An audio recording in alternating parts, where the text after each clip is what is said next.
Jidipso, everybody. Jidipso means greetings in Khmer. Um, my name is Sovanna Pouv. I am the Executive Director of the Cambodian Mutual Assistance Association based in Lowell, Massachusetts. Welcome to the Boston Asian American Film Festival's Filmmaker Q&A for the Donut King. I will be the moderator for today's conversation. I am so honored and happy to be with us. Actually, I'm so honored and happy to have Alice with us today, along with Wayne Yeh, who brings his own unique story to his family's history of donut shops in the conversation. Forgot to mention that Alice is also the director of the amazing film. So, you know, I didn't want to leave that out of this, the intro. But before I get into this conversation, I kind of want to share that what's nice about this film, Alice, is that you captured a story about a family's struggle and also accomplishment as well in terms of growing up in the United States as an immigrant family.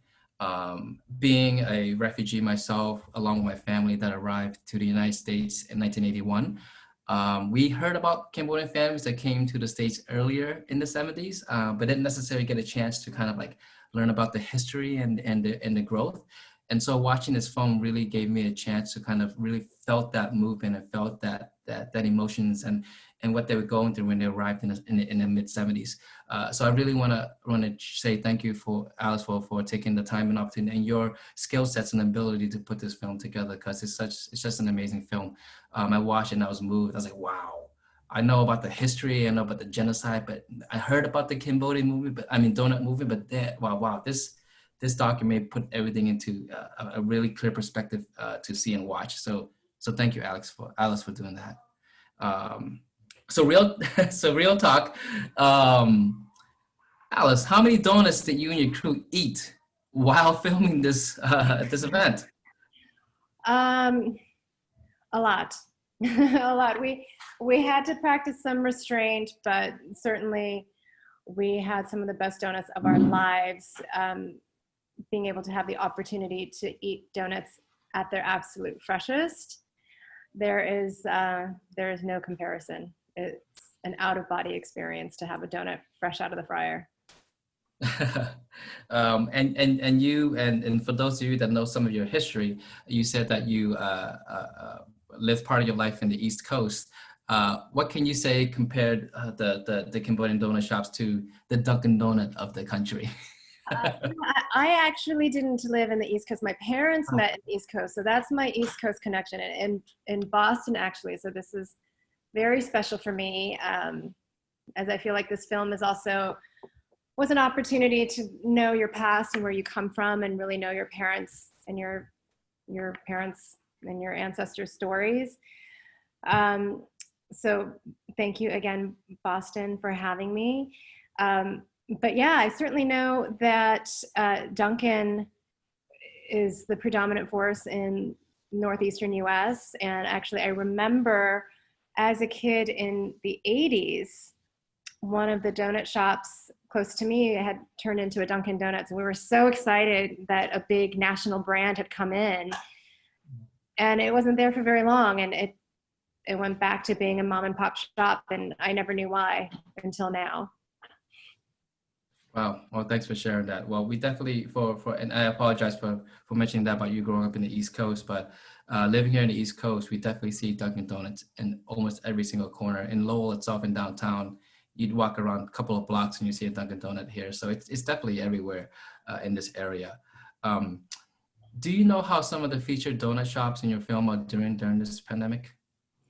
You know, I think this is a very tough time for everybody. Donut shop owners, these Cambodian donut shop owners are very resilient, and as you'll see in the film, especially this younger generation, they're very innovative in using social media and using ways to engage their followers and get people to come in and make donuts irresistible.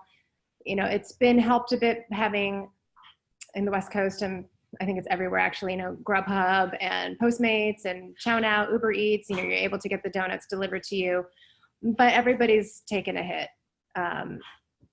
It's not an easy time for everybody. Yeah, I remember when a few years back when a good friend of mine who's currently living in LA, when I went to visit him, he brought me to DK Donuts in Santa Monica. and I had it for the first time, and I was like, wow, this is amazingly delicious. And then, he told me like he told me that there's a Cambodian movement there in terms of donut shops, and I didn't really kind of like listen to him as much. But when I tried out the donut shop and I met the owners and things like that, I was like, wow, this is such.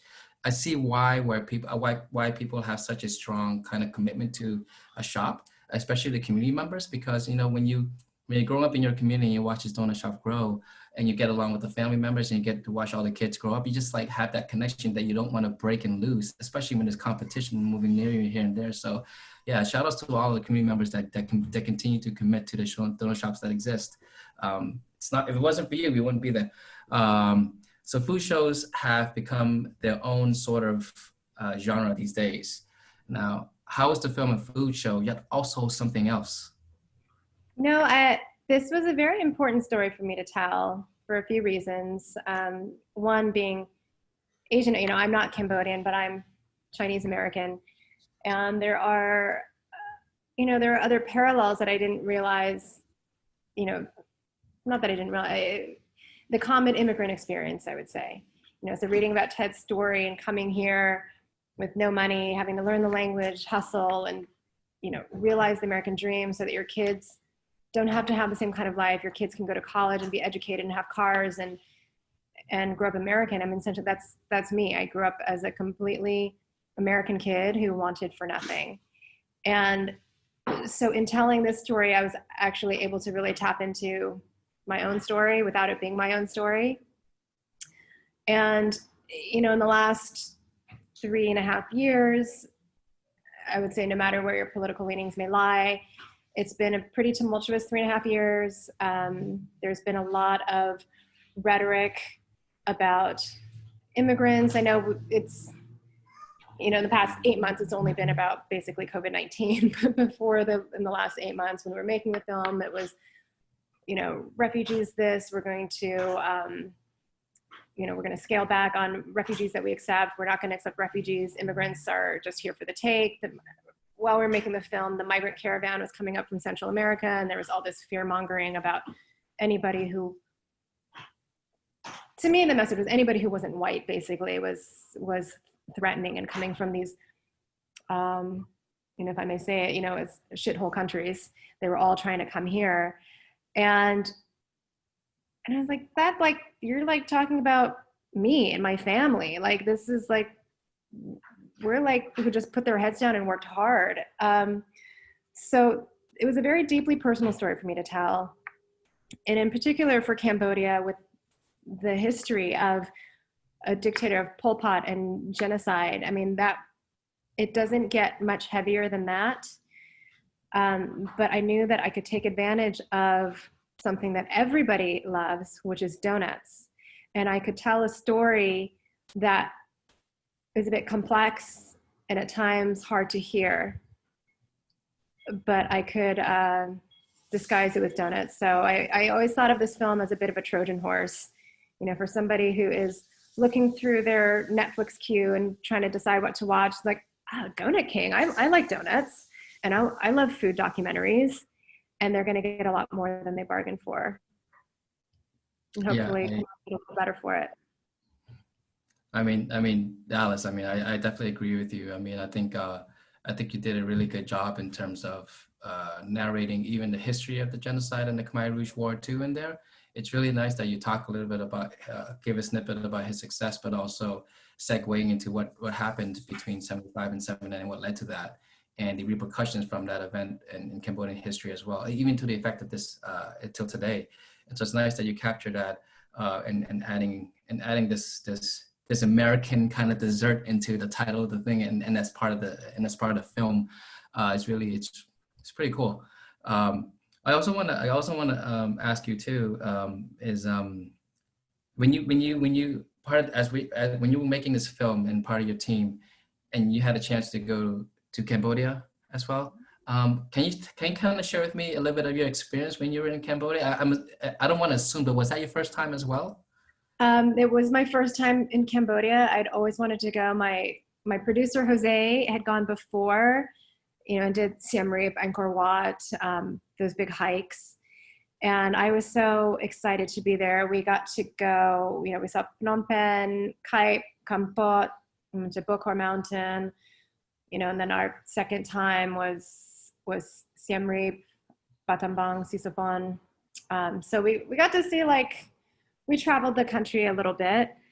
And it was just a thrill. The little that I knew about Cambodia, it's Angkor Wat, it's Tomb Raider, and you hear about Pol Pot, and you kind of casually know about things, but to actually be there and see the kindest people, it's actually quite heavy, to go to Tuol Sleng and to go to the Genocide Museum, the atrocities that happened there, and in the capital, in the square, I think said, oh, this was Phnom Penh fell. This is people were murdered all over here and all around here. I mean, to feel the weight of that history, but still yet see the kindest people that you'll ever meet, who are so welcoming and so beautiful, it was extremely profound. Thank you for sharing your experience in Cambodia. I definitely, I've been to the country once. I was born in a refugee camp, so I never had a chance to go visit. But when I went to visit, it was just, it kind of filled this void that I had in my heart where when I was able to go back to not just Cambodia, but the refugee camp that I was born at, I was able to kind of fulfill what was missing in my heart for a long time. And it was nice to be back there to kind of soak that all in and kind of get the energy from the country itself. So thank you for sharing your experience there as well. I hope to go back someday. I hope you will as well. I hope to bring my mom as well. So we'll see what happens. But I want to ask you another question. Did Ted's family get a chance to watch this film in its entirety? And if so, what was their response and reaction to it? I'm not clear on everyone who's watched it. We all meant to do it together, all in the same room in Austin, Texas at South by Southwest. In fact, Ted had a plane ticket to come, and, so it's particularly heartbreaking that we weren't able to watch it all together.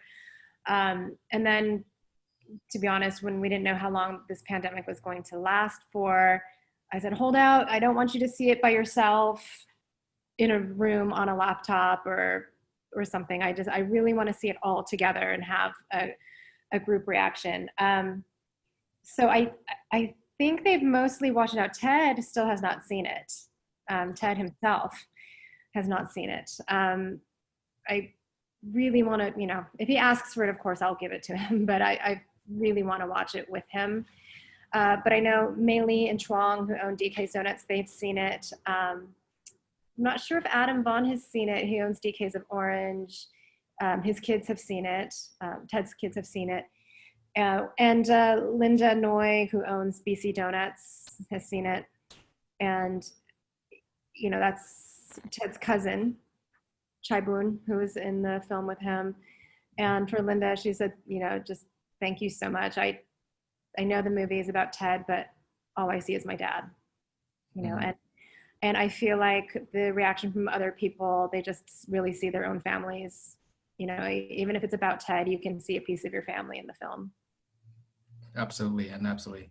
Well, talk about family. This next question is for our other guest, Wayne. Wayne, definitely talk about your family's experience as being donut shop owners in NorCal, and how you relate to this film. Can you tell us the difference between South Cal and NorCal and New England in terms of donut shop ownership? Sure. First of all, thank you so much, Alice. I like what you were just mentioning about, folks who were a part of the film seeing themselves a piece of it within it, even if it was centered on Ted's story. Even if my family, our donut shop wasn't a part of the story, but I could see how our experience tied back to the donut shops that were a part of the story. My dad, first, my parents are Chinese Lao refugees, came through Laos, settled in Southern California, and my dad's older siblings, there must have been at least 3 donut shops in our family, all throughout Southern California in the LA area. And when my mom was pregnant with me, they moved up to Chico in Northern California, about an 8-hour drive away, and opened their own donut shop in Chico. Um, and what I've realized is um, what hit me was the similarities, not just in what's exciting about running a donut shop or what's quirky about going to school and the kids on the playground knowing me as the kid who grew up with a donut shop in the family. I would try to sell donuts on the playground. When my parents picked me up for school, I would ask them for extra donuts for breakfast so that I could go and sell them for a quarter or 50 cents on the playground, and I would get in trouble for it. But moving here to the Northeast in Boston and seeing Dunkin' Donuts everywhere, it's definitely a very different feel, with it being, a corporate franchise versus the mom and pop, what really felt like home for me. And growing up working at a donut shop on the weekends and having similar tensions of wondering, when I get older or my parents are seniors, who's going to run the business? Is the business going to stay in the family? So a lot of that really did touch me and really saw the similarities in it. Thank you, Wayne. I know, sorry, I apologize that I mentioned NorCal, but I realized that you had some family members in South Cal that had some shops as well too, so that's great. Can you share with me, can you share with the audience, like your family's kind of motivation to go to Northern Cal, especially Chico? What drove your family to Chico, and what about that city or town that your family wanted to open up a donut shop there? Yeah, so Chico isn't a it's in Northern California, which is more rural, agricultural. There aren't very many Asian Americans, let alone refugees. There's actually a large Hmong refugee population that settled there. But in my family, my dad's older siblings ran at least two donut shops in Southern California, and my dad wanted to see, I think this is in the early mid 90s, after that initial wave of Uncle Ted's donut shops that were opened and franchisees who may have um, had the means to open their own donut shops. And I think my family must have caught wind of that and realized that this was a viable business franchise to make ends and means for themselves and their own families. And so my parents moved up to Chico, where they knew there were some Lao families, Lao Chinese families, and they heard that there was an opportunity for a donut shop, and they must have known that there was relative success in the refugee, the Cambodian community in LA, that they took the opportunity while my mom was still pregnant with me 26, 27 years ago, and started the donut shop. But of course, it wasn't always easy. I'm the youngest of four, and when my parents had me as a baby and my older siblings as toddlers, it was really difficult for them to take care of the young kids and run a donut shop as just two people. So they did send me away to be raised by my extended family for some time. And, you know, it sounds cool and really awesome to be a kid with parents that run a donut shop, but there were a lot of struggles with the reality of eventually I moved back to live with my parents. But every morning waking up, getting ready for school, and being home alone because my parents would get up to go to the donut shop at 4 or 5 a.m. and they would take breaks between uh, donut deliveries because they would deliver to the local state university because Chico is a college town, um, and come pick me up for at home to take me to school and pick me up after school, and then I would help out as much as I could at the donut shop on the weekend. So it was very much a family affair and would oftentimes be a struggle too. Thank you, Wayne, for sharing your story. For those that are finding themselves within the Chico area, what is the name of your family's donut shop so they can give you some support when they're there? Yeah, so our donut shop is called Helen's Donut Nook, and Helen's not my mom's name, and so I always wondered where that name came from. And it wasn't until I was in high school that I finally connected the dots. One of my high school teachers shared with me that his family, his extended family, actually founded that donut shop that was around for 20, 30 years before my parents took it over. And so it was just such a small world. And Chico's a small town in general, but it was so cool to see that my parents took over a donut shop, and eventually one of my high school teachers were related. That's great. That's great. When you found yourself to the East Coast, did you get a chance to meet any donut shop owners that are Cambodian up here? I haven't. I mean, in the city of Boston itself, in the more like metro areas, I've definitely seen the more like uh, cuisine, like donuts that get a little bit more fancy, like artisanal, fancy toppings. And I haven't gotten a chance to like venture out to see more mom and pop shops. That's definitely something that my family has thought about too, is my parents haven't really gotten to innovate with their donuts and kind of more or less make the donuts on our menu the same way as they always have for the last 20, 25 years. But even before hearing about the Donut King, you know, on some Facebook pages where a lot of young Asian Americans or Asian diaspora folks have talked about their families, I've seen people post about the donut shops that they've grown up in. And similarly, they've been refugee roots. And for me, being Chinese and Laotian, I think that was a part of the documentary that struck out to me too, was knowing that Uncle Ted was a refugee, but also of Chinese descent, and the relatives who were also ethnically Chinese or mixed ethnic Chinese, and but their interviews were in Chinese. That really stood out to me because working as a community organizer and connected to the Chinese community today in America, the refugee experience isn't really talked about within the Chinese American community. And for me, growing up, my family would always tease me and say, "Are you Chinese or are you Lao?" And that really, you know, growing up, realizing that that contradiction can exist, and even among the refugee experience, understanding the Chinese experience within that is important too. Wow. Well, thanks for sharing. Well, if you ever find yourself in Lowell again, there's a shop that's owned by a Cambodian person. It's called Top Donuts. It's in Centerville on Bridge Street. They've been around for many years now, and they have pretty good donuts and coffee as well. I kind of want to do a time check. How much time do I have left?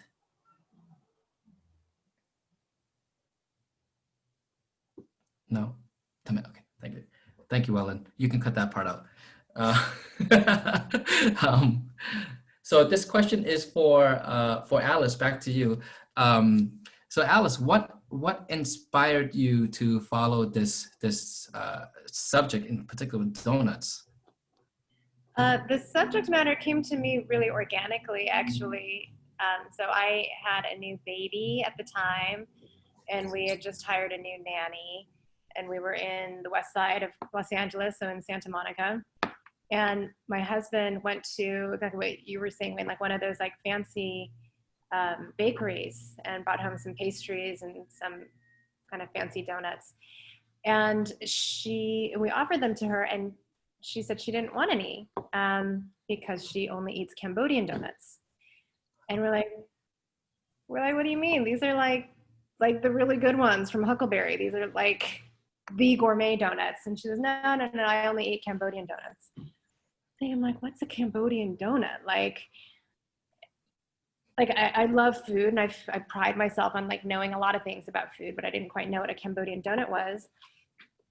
And this went on and on for a little bit, and it's like, oh, I found a Cambodian donut shop. And I remember thinking, like, how did she find one? She doesn't have a car, and she's been here for a week, and she already found one. And I've been here for 8 years, and I didn't go to the Cambodian donut shop. And she brings home a couple Cambodian donuts for my husband and I. And they're in a wax paper bag, and we eat them, and they're great. And then we're like, okay, but these are just glazed donuts. And just, no, but they're Cambodian. We're like, why are these Cambodian? Like, these just taste like a regular donut. They're Cambodian because Cambodian people make them. And I said, but if a Cambodian person makes an American donut, it's still an American donut. Like, if I make pasta, it's not like Chinese spaghetti now. It's still like Italian spaghetti, just made by me. And she says, no, Cambodian donuts are different. They're like made by Cambodians, and they're fresher, and they're softer, and they're less sweet. And And I said, really? And she says, yeah, you know, and I look it up, Cambodian donuts. I Googled it, and the Donut King comes up. Why are your donut boxes pink? Why are there no Dunkin' Donuts in California? The rags to riches story of a refugee turned donut mogul. And I was like, what? You know, and I was completely fascinated. And I took every article that I could, and I was riveted. And I decided right then and there that I had to tell the story. Wow, wow. When you went forward with working on this project, how did Uncle Ted or Ted Noy take the request? Like, did he jump at the opportunity right away, or was he hesitant to be part of the film? You know, I think he was, a cold call is always rather awkward, and he was living in Cambodia, you know, so I had to get connected through him. We were on Facebook, and we started talking that way, and I think he was honored, but he was also surprised why anybody would want to, you know, he's like, I'm not famous, so why would anybody want to hear my story? And I said, no, your story, people are going to want to hear this story. It's so incredible. Like, I just, again, reading all these articles, I couldn't stop. I wanted to read everything I could find. And you know, it wasn't a face-to-face call, it was an audio call. So funnily enough, he's like, okay, so like, so you work in Hollywood, you're like a Hollywood filmmaker? And I was like, sure, yeah, you know, Hollywood. Yeah, okay, I'm a Hollywood filmmaker. And he says, okay, and you're American? You want to tell my story?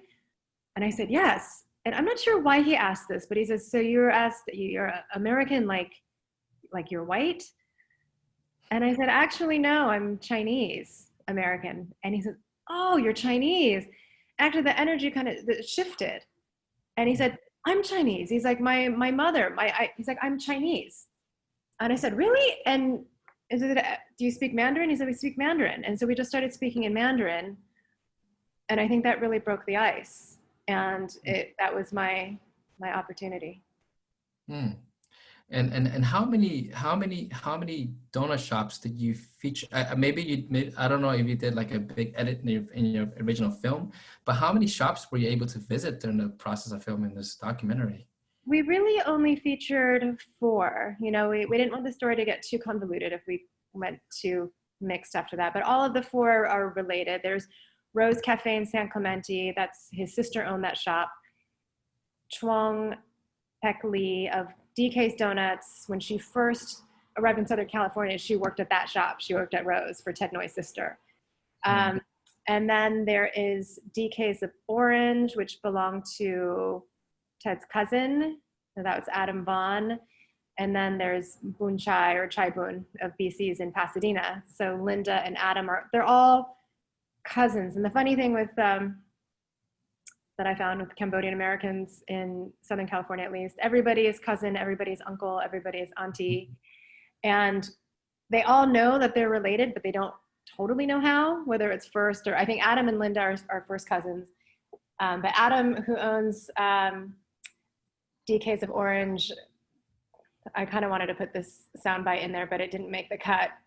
He says, that's why I never date a Cambodian girl. He's like, I'm terrified to find out that we're related. He's like, I feel like we're all related. And he's like, and I just don't want to be dating a family member. Wow. And so thanks for sharing that. Well, it's interesting because as you may or may not know, in the United States right now, there's about 350,000 Cambodian Americans living here. And you know, we're a pretty small group within the Southeast Asian community, within the Asian community itself. But then, you know, finding out that Cambodian shops in California are owned by like 90% Cambodian, like it's just insane. And you know, like and as a person being raised at first in Chicago and then Lowell, Massachusetts, it's like how did it become such a big phenomenon in the West Coast? Because like I remember some of my friends and I talk about it, like Cambodian shops Cambodian donut shops are huge in the West Coast. But you know, this film kind of like, you know, answers that question. You know, it really does a good job. And from my own recollection, I don't think there's another documentary about Ted Noy, you know, and so And so again, I started off by thanking you and by really appreciating your work, highlighting the Cambodian voice and the Cambodian community in this matter, and it's really a powerful way to see us from a different perspective. It's really important that we see us beyond just the genocide and just the art of seeing us more than just Angkor Wat and more than just like the Vietnam War and stuff. So it's really important that this perspective is out there. Are you looking forward to any other featured films? This film being broadcast everywhere. I know that you're part of the Boston Asian American Film Festival now, but are you looking forward to any other screenings in the future? Oh gosh, yeah, we have one in Philly, so we'll be in the Philadelphia Asian Film Festival. I know there's a big Cambodian community there as well. I'm very excited about that. We'll be at the San Diego Asian Film Festival. We are wrapping up Hot Springs Documentary Festival right now. As we have coming up, Naples, Gold Coast, Mystic in Connecticut. So we have a few really fun festivals coming up, and I actually really love the festival experience. The first people who get to see the film before the official release and get excited about it. And our actual official release is October 30th. So we'll be out to the public in just a few weeks. Wow, that's exciting. While we have you on here, would you mind sharing the URL to your film and to the donor site, and also any kind of social media handle that you like people to follow? Oh yeah, the film, our URL is thedonutkingfilm.com. And from there you can find any updates. Also on Instagram, we're also at The Donut King Film.